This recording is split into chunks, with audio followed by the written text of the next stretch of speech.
Welcome to the mother relay. We're covering today's top boxing news. Okay, we'll start with this. Last night in Canada, north of the border, Sarah Bailey advanced to a professional record of 5-0, successfully defending her WBA title against Mexico's own former champion, Annabelle Ortiz. One or two things that needed clarification.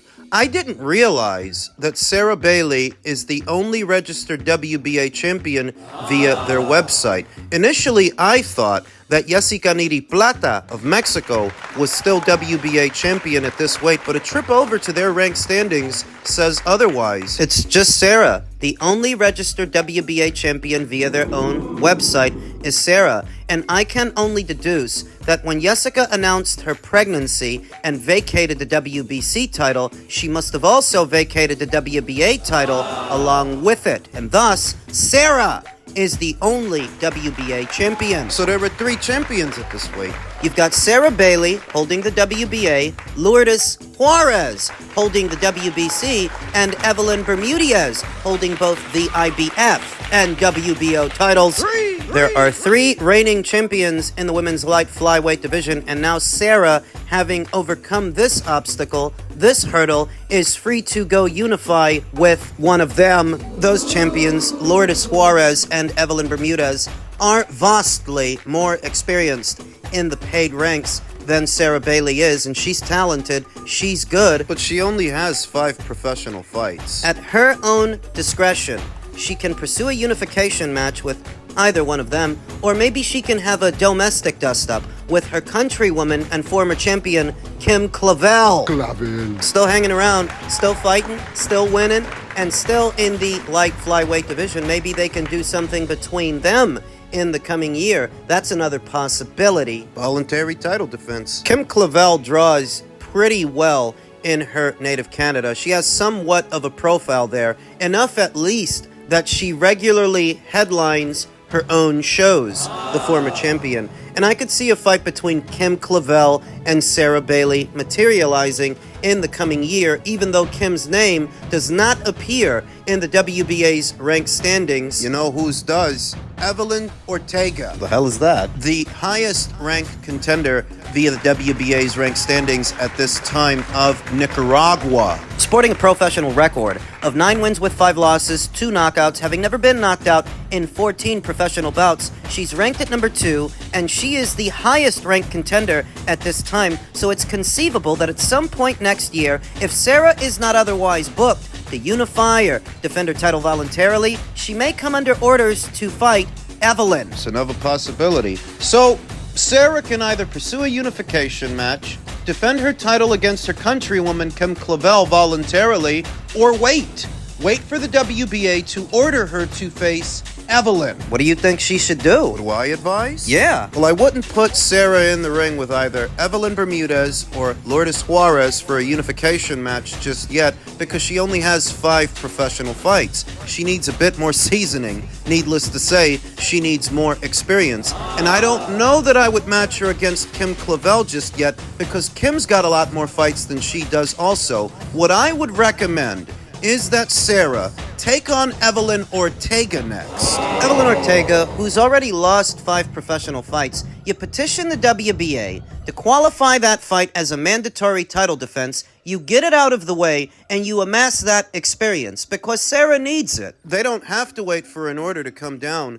to take on Evelyn Ortega. They can hit the gas on their own, push for that fight on their own, and I think they should, because as ambitious and capable as Sarah Bailey is, 5 professional fights, only 5, is still just 5. Come on, Sarah. Those eggs need more bacon before she pursues bigger game and bigger names in this division. I would recommend that they shoot for the Evelyn Ortega fight straight away. Congratulations to Sarah for advancing to a professional record of 5-0. As good as she is, though, this division is a minefield. They have to tread carefully, because you're already further along more than most other 5-0 fighters. You've got a title. A world title, and that puts a target on your back that other girls, like yourself, ambitious ones, are aiming for. We know that the big fight's coming very, very shortly for yourself, I have to imagine. And you said in an interview with Top Rank 5 months ago that your goal is to become a world champion in 2025.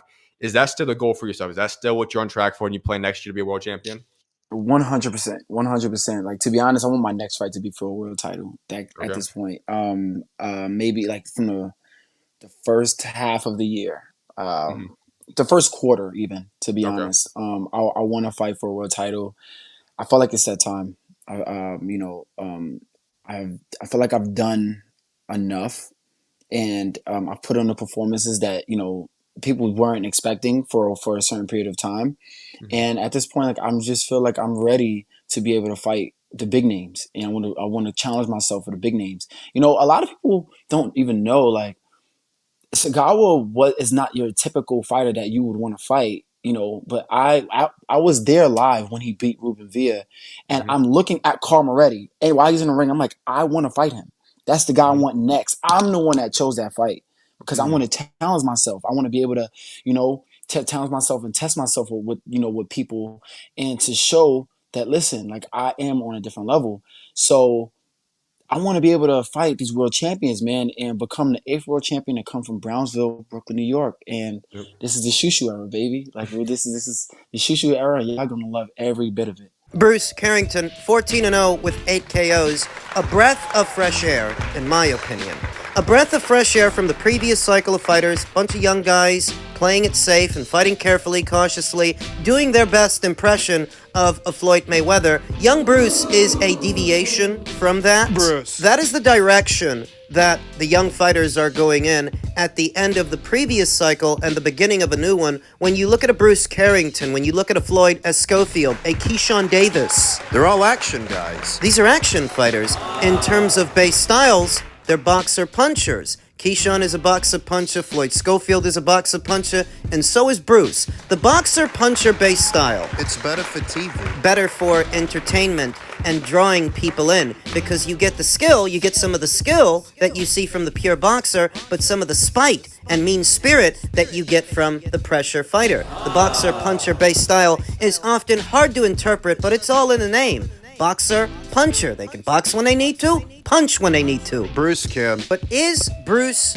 ready to fight for an alphabet title, a full title?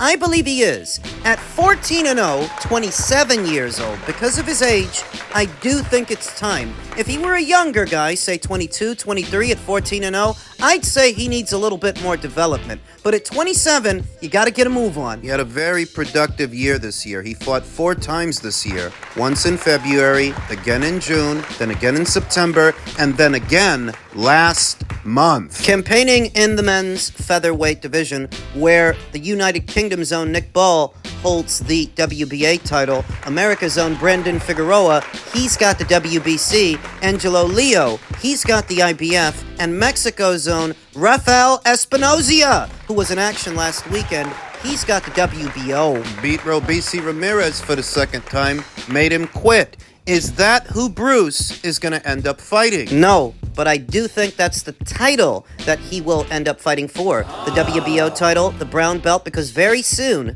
I anticipate that Rafael Espinoza will move up from 126 up to 130. And when he does, he's going to drop the brown belt. At which point, Bruce can fight Arnold Kagai. Crawford. But a vacant title. In the last set of WBO ranked standings, former champion Robisi Ramirez was ranked at number 1.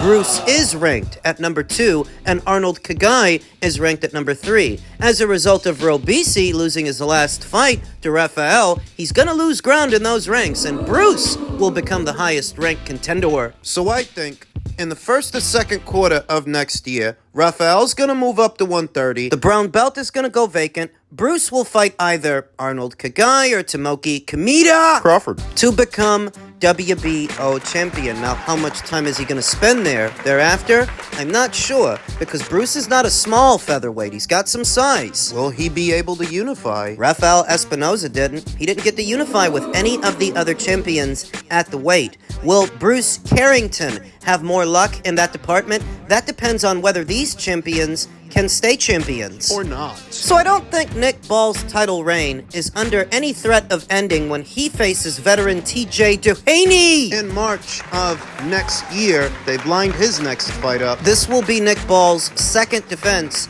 of his newly obtained WBA title, while TJ is coming off that loss to Inui at 122. He's going to be moving up to 126 for this fight, and I think that Nick Ball is going to TJ his Doheny. Nick's gonna be alright. WBC champion Brandon Fisheye Figueroa will be facing Stephen Fulton for the second time, this time at 126. They initially met at 122, and Stephen Fulton won the fight by the skin of his teeth. But at 126, which is a better weight for Brandon. That kid's eyes so far apart. Too much phone time. This time, I think Brandon is going to win. This time, I'm going with Brandon Figueroa to stop Stephen Fulton February 1st on the undercard of David Gravy Vides versus David Moro.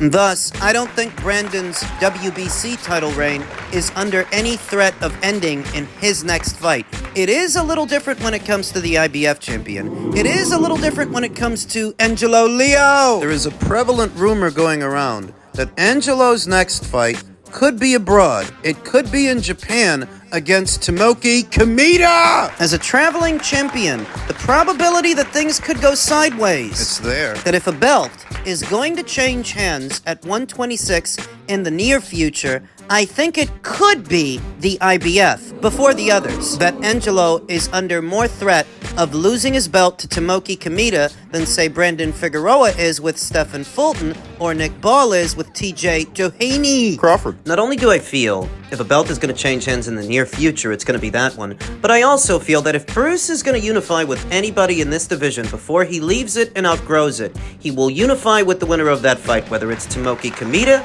in the event of an upset or Angelo Leo. Due to his affiliation with Top Rank, because it's my understanding that after he beat their man, Luis Lopez, they had options on him moving forward. One way or another, I do feel that Bruce will fight the winner of that fight, that he can have at least one unification match. I don't think he has the kind of time to go on an undisputed run at featherweight. He may outgrow the division before it comes to that, but I can see him having at least one unification. Let's not get ahead of ourselves. He hasn't even fought for his first title yet. He's got to do that first. I think he's about to, and then we'll see what happens afterwards.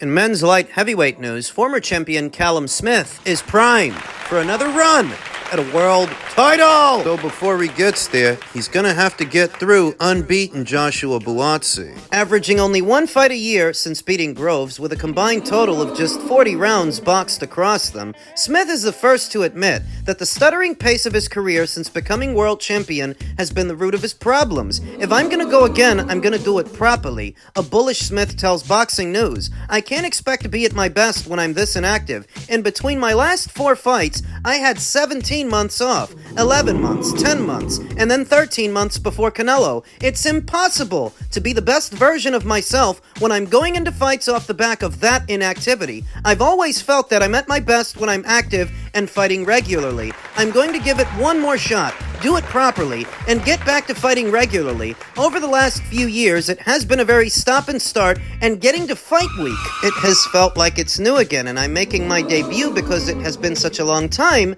since my last fight. The obvious question, therefore, is who exactly is to blame for the long bouts of inactivity? Before winning that WBA super middleweight title from George Groves in the September of 2018, the Liverpudlian had raced to 24-0 in his first 6 years as a pro. Now, another 6 years in, he is 29-2. I don't know whose fault it is, really, he says. I think the first bit after winning the title was maybe just because I was a world champion and we were trying to headline our own show. Then, if not maybe due to wages, you have to go on to something like a Joshua undercard. I remember the Joshua card getting pushed back, so I had to wait for that. It's not really anyone's fault. Some people go missing for months, partying and stuff, but I don't. I live a clean life, always in the gym, and always ready to fight. Over the last few years, I've been massively inactive, and I do think it has killed my progress. Early in my career, it was the complete opposite, and I was very, very active. I had 9 fights in my first year,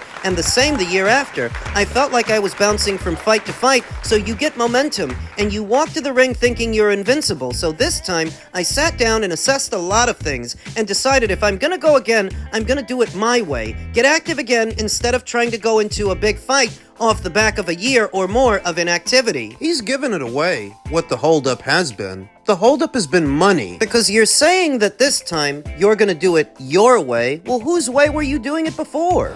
Smith also admits that he considered retirement in the wake of the punishing stoppage defeat to Beterbiev. It was the second loss of his career, following on from his one against Saul Canelo Alvarez in 2020. But this one felt different. The Canelo one was hard because it was my first loss and he took my world title off of me. But I kind of knew that I was done at super middleweight, Smith explains. Moving up gave me a clean break where I could set new goals, but with the Beterbiev one, I wasn't planning on moving up, so it was clear that I was playing second fiddle to someone. I couldn't say I'm the best in the world when I just lost to someone in the same weight class. Losing was hard to take, but time away has made me realize what it is I want, and we will get back on the horse and go again. I believed I'd be the best in the world when I turned pro. I'd done it at super middle and I moved up with the same ambition. There are boxers who just love boxing and love fighting for the sake of fighting. That's never been me. I'm in boxing because I want to be the best, and losing to Beterbiev was a tough one to take. I wasn't thinking, oh, there are still good fights out there for me.